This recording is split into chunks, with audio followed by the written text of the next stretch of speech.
കൊറേ പേർക്ക് കൊറേ എന്തൊക്കെയോ തുണി പൊക്കി കാണിക്കണു അല്ലാതെ കാണിക്കണു എന്നൊക്കെ. അത് എന്റെ ഇഷ്ടമല്ലേടാ ചങ്ങായിമാരെ. അതുകൊണ്ട് വക്കാലത്തും കൊണ്ട് ആരും ഈ വഴിക്ക് വരരുതേ. വക്കാലത്തുകൊണ്ട് വരേ ചെയ്യണ്ട. അത്രയ്ക്ക് പൊള്ളിയിട്ട് നിക്കണവരാണെങ്കിൽ ആരവന്മാരാണോ ആർക്കാണോ വേണ്ടത് കൊണ്ടുപോയി നോക്കുക. ഞങ്ങൾക്ക് ആവശ്യമില്ല. അന്ന് 10-15 ദിവസം ഇരുന്നിട്ട് പോകുമ്പോൾ എന്റെയാണ് തിന്നിട്ടുണ്ടായിരുന്നത്. എനിക്കും മക്കൾക്കും ഞാൻ ഉണ്ടാക്കി വെക്കുന്ന സാധനമാണ് തിന്നിട്ട് പോയിട്ടുണ്ടായിരുന്നത്. ആ 2 കൊല്ലം നല്ല അന്തസ്സായിട്ട് ഇവിടെ തിന്നിട്ട് എല്ലിന്റെ ഉള്ളിൽ കയറിയിട്ട് എന്റെ മക്കളെയും കാണിച്ചതാണ്. അതിന് എനിക്ക് ആവശ്യമില്ല. എന്റെ അനിയത്തിമാരും എനിക്ക് ആവശ്യമില്ല. എന്റെ ഉമ്മാനും ആവശ്യമില്ല എന്ന് തന്നെ പറയുള്ളൂ. എനിക്ക് 10-15 കൊല്ലമായിട്ട് ഞങ്ങൾക്ക് ഉപകാരമില്ലാത്ത ജന്തുക്കളാണ്. തിന്നാനും ഞങ്ങളുടെ കാശ് വാങ്ങി എന്റെ ഇക്കാന്റെ കാശ് വാങ്ങി മുടിപ്പിക്കാനുണ്ടായ ജന്മങ്ങളായിരുന്നു. ഹായ് ഫ്രണ്ട്സ്, അസ്സലാമു അലൈക്കും. Welcome to my YouTube channel. ഒരു ഇടവേളയ്ക്ക് ശേഷം സ്വന്തം ഉമ്മാക്കെതിരെ രൂക്ഷ വിമർശനവുമായി വീണ്ടും ഷാജി രംഗത്ത് വന്നിരിക്കുകയാണ്. ഉമ്മാക്ക് അനുകൂലമായി വക്കാലത്തുമായി ആരും ഇങ്ങോട്ട് വരേണ്ട എന്നാണ് ഷാജി പറയുന്നത്. ഉമ്മാനെ ആരും അടിച്ചിറക്കിയിട്ടില്ല എന്നും ആ തള്ളയുടെ കയ്യിലിരിപ്പിന്റെ ഗുണമാണ് അനുഭവിക്കുന്നത് എന്നും തന്റെ മക്കളെ ഉടുമുണ്ട് പുന്ത് കാണിക്കുന്ന ഉമ്മാനെ തനിക്ക് ആവശ്യമില്ല എന്നും അത്രക്ക് പൊള്ളുന്ന ആരെങ്കിലും ഉണ്ടെങ്കിൽ കൊണ്ടുപോയി നോക്കിക്കോളാനും ഷാജി വെല്ലുവിളിക്കുകയാണ്. ഷാജി എന്തെല്ലാം പറഞ്ഞത് എന്ന് നമുക്ക് പരിശോധിക്കാം. അതിനു മുന്നേ ഞങ്ങളെ സപ്പോർട്ട് ചെയ്യാനായി ഞങ്ങളെ ചാനൽ സബ്സ്ക്രൈബ് ചെയ്ത് ലൈക്ക് ചെയ്ത ശേഷം കാണാൻ വേണ്ടി നമുക്ക് പോകാം. നമുക്ക് വീഡിയോയിലേക്ക്. കൊറേ പേർക്ക് കൊറേ എന്തൊക്കെയോ തുണി പൊക്കി കാണിക്കണു അല്ലാതെ കാണിക്കണു എന്നൊക്കെ. അത് എന്റെ ഇഷ്ടമല്ലേടാ ചങ്ങായിമാരെ. അതൊക്കെ എന്റെ ഇഷ്ടല്ലേ. പിന്നെ എന്റെ ഉമ്മാനെ പെരണ്ടല്ലി പറഞ്ഞു ഉമ്മാനെ പോലെ. ഉമ്മാന്റെ സ്വഭാവം നന്നെങ്കിൽ ആരും പറയില്ല. പേരക്കുട്ടികൾക്ക് തുണി പൊക്കി കാണിക്കുന്ന ഉമ്മാനെ എനിക്ക് ആവശ്യമില്ല. എന്റെ മോന് 10-16 വയസ്സായിട്ടുണ്ട്. എന്റെ മോൻ ഇവിടെ ഉള്ളപ്പോ മറ്റു ചെറിയ മക്കൾക്ക് തുണി പൊക്കി കാണിച്ചത് എന്റെ മോനുള്ളപ്പോ തുണി പൊക്കി കാണിച്ചാൽ എനിക്കത് പറ്റില്ല. പിന്നെ ഈ വീട്ടിൽ നിന്ന് ഞാൻ ഇറക്കി അടിച്ചു വിട്ടതല്ല, അതായിട്ട് ഇറങ്ങിപ്പോയതാണ്. അതുകൊണ്ട് വക്കാലത്തും കൊണ്ട് ആരും ഈ വഴിക്ക് വരരുതേ. വക്കാലത്തുകൊണ്ട് വരേ ചെയ്യണ്ട. അത്രയ്ക്ക് പൊള്ളിയിട്ട് നിക്കണവരാണെങ്കിൽ ആരവന്മാരാണോ ആർക്കാണോ വേണ്ടത് കൊണ്ടുപോയി നോക്കുക. ഞങ്ങൾക്ക് ആവശ്യമില്ല. ഞങ്ങളുടെ അത്താനെ ആട്ടിവിട്ട് പ്രാന്തനെ പോലെ നടക്കുന്നുണ്ട്. അപ്പൊ അത് അള്ളനും ഞങ്ങൾക്ക് ആവശ്യമില്ല. പിന്നെ എനിക്ക് ആവശ്യമില്ല.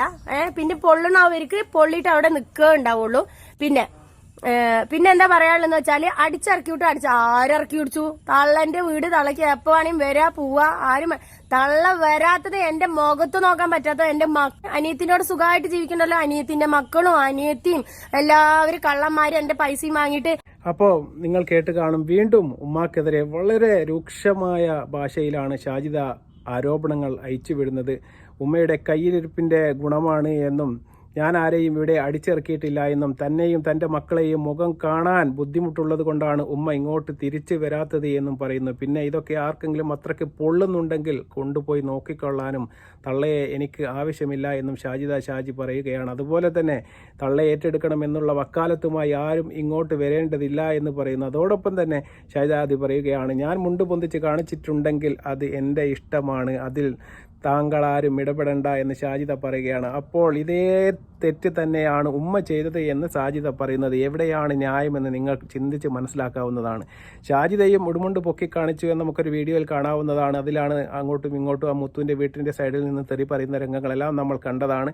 അതിലും കുട്ടികളുടെ അടുത്ത് നിന്ന് തന്നെയാണ് ഷാജിദ അത് ചെയ്തത്. അത് തെറ്റല്ലേ എന്ന് ഷാജി തന്നെ വിലയിരുത്തേണ്ടതാണ്. ഷാജിദ പറയുന്ന ബാക്കി കാര്യങ്ങൾ കൂടി നമുക്കൊന്ന് കേൾക്കാം. പിന്നെ പൊള്ളണ അവന്മാരും ഉണ്ടെങ്കിൽ കൊണ്ടുപോവാൻ നോക്കുക. എനിക്ക് ആവശ്യമില്ല.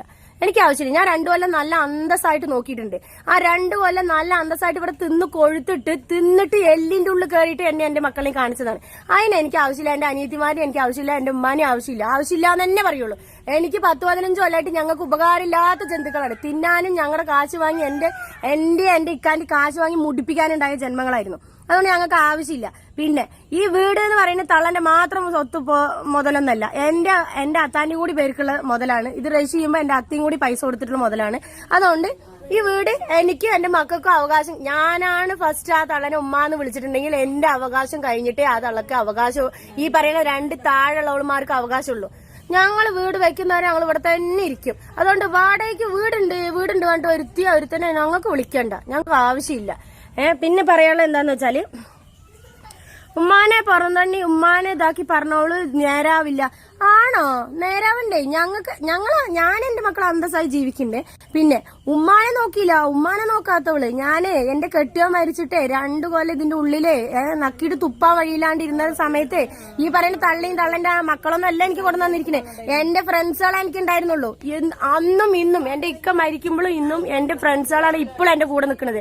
എന്റെ ഫ്രണ്ട്സുകൾ എന്നെ തന്നത്. പിന്നെ എന്നെ കെട്ടിയിട്ട് കൊണ്ടുപോയി നോക്കി, ഞാൻ വയ്യാണ്ടിരിക്കുമ്പോ കൊണ്ടുപോയി നോക്കിയിട്ട് എന്റെ അക്കൗണ്ടിൽ 40,000 50,000 കാശുള്ളതുകൊണ്ട് മാത്രമാണ് കൊണ്ടുപോയി നോക്കി. ഉമ്മാനെ എങ്ങനെ പറഞ്ഞാൽ നേരെയാവില്ല എന്ന് കമന്റ് ചെയ്യുന്ന ആൾക്കാരോട് അങ്ങനെ നേരെയാവില്ലെങ്കിൽ എനിക്ക് നേരെയാവണ്ട എന്നാണ് ഷാജിദ പറയുന്നത്. പിന്നെ ഷാജിദ പറയുന്ന വളരെ മോശകരമായ ഒരു കാര്യം എന്ന് പറയുന്നത്, ഉമ്മാനെ 2 കൊല്ലം ഞാൻ നോക്കി എന്നും ഇവിടെ നിന്ന് തിന്നിട്ട് പല്ലിൻ്റെ ഉള്ളിൽ കയറിയിട്ട് ഉള്ള ഇടങ്ങാറാണ് ഉമ്മാക്ക് എന്ന് വളരെ മോശകരമായ ഒരു വാക്ക് കൂടി ആ ഷാജിദ ഉപയോഗിക്കുകയുണ്ടായി. പിന്നെ താൻ ഈ വീട്ടിൽ തന്നെ ഇരിക്കുമെന്നും താനാണ് ആ തള്ളയെ ആദ്യമായിട്ട് ഉമ്മ എന്ന് വിളിച്ചത്, അതുകൊണ്ട് എനിക്കും മക്കൾക്കും ഇവിടെ അവകാശമുണ്ട് എന്നും ഞാനൊരു വീടുണ്ടാക്കി പോകുന്നത് വരെ ഞാനിവിടെ തന്നെ ഉണ്ടാകും എന്ന് ഷാജിദ പറയുകയാണ്.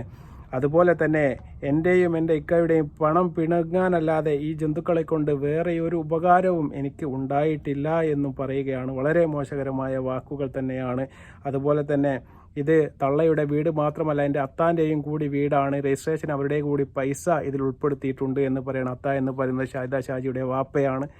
തീർച്ചയായിട്ടും ഷാജിദ, നിങ്ങൾക്കും നിങ്ങളെ ഉമ്മാക്കും അതുപോലെ തന്നെ നിങ്ങളെ മക്കൾക്കും എല്ലാവർക്കും അവകാശപ്പെട്ടത് തന്നെയാണ് ഈ വീട് എന്നതിൽ യാതൊരു തർക്കവുമില്ല. തീർച്ചയായിട്ടും എല്ലാവർക്കും അവകാശപ്പെട്ടതാണ്, നിങ്ങളുടെ ഒരു കുടുംബ സ്വത്താണത്. പക്ഷേ ഉമ്മ തിന്ന ഭക്ഷണത്തിനും അതുപോലെ തന്നെ നിങ്ങളെ സഹോദരിമാർ അവിടെ വന്ന് തിന്ന ഭക്ഷണത്തിനും ഒന്നും ഇങ്ങനെ കണക്ക് പറയുന്നത് എത്രമാത്രം ശരിയാണെന്ന് തീർച്ചയായിട്ടും, ഇനി അവരെന്തെങ്കിലും തെറ്റ് നിങ്ങളോട് ചെയ്തെന്നിരിക്കട്ടെ, തീർച്ചയായിട്ടും നിങ്ങൾ ഇതൊരു, പണ്ടൊക്കെ ഞങ്ങളുടെ നാട്ടിലൊക്കെ പറയും ഈ പാമ്പിനാണ് പക എന്നൊക്കെ പറയും. അതുപോലെ തന്നെ നിങ്ങൾ പക വെച്ചുകൊണ്ട് സ്വന്തം ഉമ്മാനോട് ഇങ്ങനെ പ്രതികാര ബുദ്ധിയോടെ ചെയ്യുന്നുണ്ടെങ്കിൽ തന്നെ നിങ്ങളത് നാട്ടുകാരുടെ മുന്നിൽ വന്ന് ഇങ്ങനെ പറയുന്നത് തീർച്ചയായിട്ടും വളരെ മോശകരമായ ഒരു കാര്യമാണ്. പിന്നെ നിങ്ങൾ പറയും ഞങ്ങൾ എന്തിനാണ് എടുത്ത് റിയാക്ട് ചെയ്യുന്നത്. തീർച്ചയായിട്ടും റിയാക്ട് ചെയ്യേണ്ടി വരും. കാരണം നിങ്ങളൊരു സോഷ്യൽ മീഡിയയിലാണ് ഇത് കൊണ്ടുവച്ച് പോസ്റ്റ് ചെയ്യുന്നത്. അത് ഞങ്ങളെപ്പോലെയുള്ള ലക്ഷക്കണക്കിന് ആൾക്കാർ കാണുന്നുണ്ട് എന്നുള്ളൊരു ബോധ്യം നിങ്ങൾക്ക് വേണം.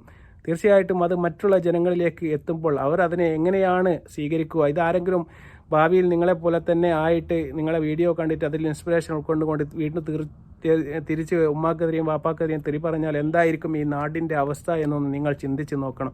ഇത്തരം പരാമർശങ്ങൾ തീർച്ചയായിട്ടും ഷാജിദ നീ തിരുത്തപ്പെടേണ്ടത് തന്നെയാണ്. അത്തരം കാര്യങ്ങളൊന്നും തിരുത്താതെ ഉപദേശിക്കുന്നവരെ മുഴുവൻ ഇങ്ങോട്ട് വക്കാലത്തുമായിട്ട് വരേണ്ട എന്നും തള്ളയെ കൊണ്ടുപോയി നോക്കിക്കോ എന്നൊക്കെ പറയുന്നത് പെറ്റ ഉമ്മയെ കൊണ്ടാണ് നീ പറയുന്നത് എന്ന് നീ ഒരിക്കലെങ്കിലും നീ ചിന്തിക്കണം. ഞാനൊരു പ്രാവശ്യം എൻ്റെ വീഡിയോയിൽ പറഞ്ഞതാണ്, ഉമ്മാൻ്റെ കാലിൻ്റെ അടിയിലാണ് സ്വർഗമെന്ന് നമ്മൾ പഠിച്ചതാണ്. എങ്കിലും സ്വർഗത്തിന് വേണ്ടിയിട്ടൊന്നും അല്ലെങ്കിലും നീ നിൻ്റെ ഉമ്മാനെ മറ്റുള്ളവരെ മുന്നിൽ നാറ്റിച്ചത് കൊണ്ട് എന്ത് നേട്ടമാണ് നിനക്ക് ഉണ്ടാവുന്നത്? നീ ഉമ്മാനെ ചൊടിപ്പിച്ചത് കൊണ്ടാണ് ആദ്യമായിട്ട് നിൻ്റെ ഉമ്മയല്ല സോഷ്യൽ മീഡിയയിൽ വന്നിട്ട് ഇതൊന്നും പറഞ്ഞത്. നീ ഒരു വീഡിയോ എടുക്കുന്നതിൻ്റെ ഇടയിൽ ഉമ്മ എന്തോ സംസാരിച്ച് എന്ന് പറഞ്ഞുകൊണ്ട് ഉമ്മാൻ്റെ ഷഡ്ഡി ഡാൻസ് വരെ നീ പോസ്റ്റ് ചെയ്യുമെന്ന് പറഞ്ഞ് നീ വെല്ലുവിളിച്ച് അതിനുശേഷം ആ ഉമ്മ ഉറഞ്ഞു തുള്ളുന്ന ഒരു വീഡിയോ ഒക്കെ പോസ്റ്റ് ചെയ്തത് നീയാണ്, അല്ലാതെ ഉമ്മയല്ല. അതിനുശേഷമാണ് ഉമ്മ കൈസ എന്ന് പറയുന്ന ഒരു യൂട്യൂബറെ വിളിച്ചുകൊണ്ട് അദ്ദേഹത്തിന് തൻ്റെ വിഷമങ്ങൾ പറയാനായിട്ട് ഇടവരുത്തിയതും നീയാണ്. ബാക്കി കേൾക്കാം.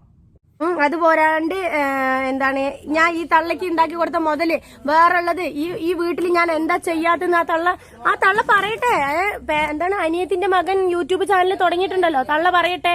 തള്ളക്ക് ഞാൻ എന്താ ചെയ്തു കൊടുക്കാത്ത? തള്ളന്റെ മക്കൾ ഇവിടെ വന്നിരുന്ന ആരാണ് ചെയ്തു കൊടുക്കുന്നത്? ആരാ 2 കൊല്ലം തള്ള പണിക്ക് പോവാൻ വയ്യാണ്ടും വേറുള്ളതും നോക്കിയിട്ടുണ്ടായിരുന്നേ ഞാനാണ്. അതുപോലെ ഇവിടെ പനിച്ച് 10-15 ദിവസം കടന്നപ്പോഴേ ചത്തിട്ട് കടന്നപ്പോ ഞാനാണ് വലിച്ചിട്ട് കൊണ്ടുപോയി ഞാനാ നോക്കിയത്. അതിനുള്ളൊക്കെ ഉപകാരം എനിക്ക് തന്നതാണ് ഈ പറയുന്ന തള്ളി അനിയത്തിമാരും. അപ്പൊ വരുമ്പോ ഈ 2 കൊല്ലം ഞാൻ ഈ ഇക്ക മരിച്ചിട്ട് ഇവിടെ ഇരിക്കുന്നതിന്റെ ഇടയിൽ വന്ന് 10-15 ദിവസം ഇരുന്നിട്ട് പോകുമ്പോൾ എന്റെയാണ് തിന്നിട്ടുണ്ടായിരുന്നത്. എനിക്കും മക്കൾക്കും ഞാൻ ഉണ്ടാക്കി വെക്കുന്ന സാധനമാണ് തിന്നിട്ട് പോയിട്ടുണ്ടായിരുന്നത്. പിന്നെ പറയാനുള്ളത്, കൂടപ്പിറപ്പുകളല്ലേ അനിയത്തി, അത് തിരിച്ചും സ്നേഹം വേണം. അങ്ങോട്ട് മാത്രം പിടുങ്ങാൻ മാത്രം സ്നേഹം ഉണ്ടായ പോരാ, തിരിച്ച് ഇങ്ങോട്ട് മകൾക്ക് സ്നേഹം, അനിയത്തിമാര് സ്നേഹം തന്നാൽ തന്നെയാണ് കൂടപ്പിറപ്പുകൾക്ക് സ്നേഹം ഉണ്ടാവുള്ളൂ. അതുകൊണ്ട് ഒരുത്തന്റെ ചെലവിലല്ല ഞാൻ കഴിയണത്. അതുകൊണ്ട് ആരും എന്നെ ഉപദേശിക്കാൻ വരണ്ട, വേറുള്ളത് ചെയ്യണ്ട. എനിക്ക് അറിയും എന്താ ചെയ്യേണ്ടതെന്ന്. അപ്പോൾ ഷാജി പറയുന്ന ബാക്കി കാര്യങ്ങൾ കൂടി കേട്ടാൽ അറുപ്പും വെറുപ്പും തോന്നിപ്പോവുകയാണ്. ഷാജി വളരെ മോശകരമായ രീതിയിലാണ് പറയുന്നത്. തള്ളക്ക് പനിച്ച് കിടന്നപ്പോൾ 10 ദിവസം ഞാനാണ് എടുത്തുകൊണ്ടുപോയി നോക്കിയത് എന്നും തിന്നാൻ കൊടുത്തത് ഞാനാണ് എന്ന് പറയുന്നത്. അതുപോലെ തന്നെ വളരെ വളരെ വളരെ മോശകരമായ രീതിയിൽ പറയുന്നുണ്ട്. ഈ സ്കൂൾ പൂട്ടുന്ന സമയത്തൊക്കെ അവർ അനുജത്തിമാരൊക്കെ അവിടെ വന്ന് നക്കിയിട്ട് പോകുന്നത് ഞാനും എൻ്റെ മക്കൾക്കും തിന്നാൻ വേണ്ടി ഉണ്ടാക്കി വെക്കുന്ന ഭക്ഷണമാണ് എന്നും പറയുന്നു. അതുപോലെ തന്നെ ഈ ഉമ്മയുടെ അനിയൻ്റെ മകൻ ഇപ്പോൾ ഒരു യൂട്യൂബ് ചാനൽ തുടങ്ങിയിട്ടുണ്ട് എന്നും തള്ളക്ക് പറയാനുള്ളത് ആ ചാനലിൽ വന്ന് പറയട്ടെ, അപ്പോൾ ഞാൻ അതിന് മറുപടി പറയാമെന്ന് പറയുകയാണ് ഷാഹിദ ഷാജി. ഇതൊക്കെ തുടങ്ങി വെക്കാനുള്ള കാരണം ഷാഹിദ ഷാജിയാണെന്നുള്ളത് ഷാജിദെങ്കിലും മനസ്സിലാക്കണം. ആ കുട്ടി എന്തൊക്കെ തെറ്റ് ചെയ്താലും ആ കുട്ടിയുടെ വാപ്പ മരിച്ചപ്പോൾ അവിടെ പോയി നിങ്ങൾ പ്രശ്നമുണ്ടാക്കി വളരെ ഉത്സാഹപൂർണ്ണമായി പാട്ടും പാടി ആഘോഷിച്ച് നിങ്ങളാണ് അദ്ദേഹത്തെ എന്തുകൊണ്ടും ചൂടിലേക്ക് വലിച്ചയച്ചത്. അതുകൊണ്ട് തന്നെ അദ്ദേഹത്തിന് തീർച്ചയായിട്ടും നിങ്ങളോട് വൈരാഗ്യം കൂടുക എന്നല്ലാതെ യാതൊരു കാരണവശാലും അത് കുറയാൻ വേണ്ടി പോകുന്നില്ല. നിങ്ങളൊരു മേശയ്ക്ക് ചുറ്റും ഇരുന്ന് കൊണ്ട് ചർച്ച ചെയ്ത് ഇതൊക്കെ തീരുമാനിക്കുന്നതിന് പകരം ഇത്തരം കാര്യങ്ങളെല്ലാം യൂട്യൂബിൽ ഇട്ടുകൊണ്ട് ഇനി യൂട്യൂബ് റിയാക്ട് ചെയ്യുന്നവർ മോശക്കാരാണ്, മറ്റുള്ള മോശക്കാരാണ് എന്ന് പറഞ്ഞാൽ അവരെ പച്ചത്തെറി വിളിച്ച് പറഞ്ഞതുകൊണ്ട് യാതൊരു കാര്യവുമില്ല. നിങ്ങളെ കാര്യങ്ങൾ തീർക്കാൻ നിങ്ങളെ നാട്ടിൽ പ്രധാനപ്പെട്ട ആരെങ്കിലും 1 or 2 പേരെ കണ്ടുകൊണ്ട് ഇന്ന പ്രശ്നങ്ങൾ ഞങ്ങൾക്കുണ്ട്, ഇതൊന്ന് പരിഹരിച്ചു തരണമെന്ന് ഏതെങ്കിലും ഒരു രാഷ്ട്രീയ പാർട്ടിയുടെ നേതാവോ അല്ലെങ്കിൽ ഏതെങ്കിലും ഒരു മഹല്ല് നിവാസിയോ ഒന്നുമല്ലെങ്കിലും നാട്ടിലെ പ്രധാനപ്പെട്ട മാഷ്മാരോ ആരോടെങ്കിലും നിങ്ങൾ പറഞ്ഞിട്ട് ഒരു മേശയ്ക്ക് ചുറ്റും ഇരുന്ന് കൊണ്ട് നിങ്ങൾ 3 കുടുംബക്കാർ വളരെ ചുരുങ്ങിയ ആൾക്കാർ, നിങ്ങൾക്ക് വാപ്പയാണെങ്കിൽ സുഖമില്ല എന്ന് നിങ്ങൾ പറയുന്നു, ഉമ്മയാണെങ്കിൽ നിങ്ങളും കച്ചറയായിട്ട് ഇങ്ങനെ നടക്കുന്നു, അപ്പോൾ എന്തൊരു സുഖമാണ് നിങ്ങൾക്ക് നിങ്ങളുടെ ജീവിതത്തിൽ കിട്ടാൻ വേണ്ടി പോകുന്നത്? തീർച്ചയായിട്ടും അതൊന്ന് പരിഹരിച്ച് മുന്നോട്ട് പോകുമ്പോൾ എന്താണ് ഒരു കുടുംബമായിട്ട് ജീവിക്കുമ്പോഴുള്ള സുഖമെന്ന് നിങ്ങൾക്കറിയണമെങ്കിൽ തീർച്ചയായിട്ടും നിങ്ങൾ തിരുത്തി നല്ലൊരു രീതിയിൽ നിങ്ങൾ ഉമ്മാനെ നിങ്ങൾ സ്വീകരിച്ച് ചെയ്ത തെറ്റിനെല്ലാം മാപ്പ് പറഞ്ഞുകൊണ്ട് വീണ്ടും നല്ലൊരു കുടുംബമായി ജീവിക്കാൻ നിങ്ങൾ ശ്രമിക്കണമെന്നാണ് നമുക്ക് പറയാനുള്ളത്. തീർത്തും നല്ലൊരു വീഡിയോവുമായി ഇൻഷാ അല്ലാഹ് അടുത്ത ദിവസം വരുന്നതുവരെ അസ്സലാമു അലൈക്കും വറഹ്മത്തുള്ളാഹി തആല വബറകാതുഹു.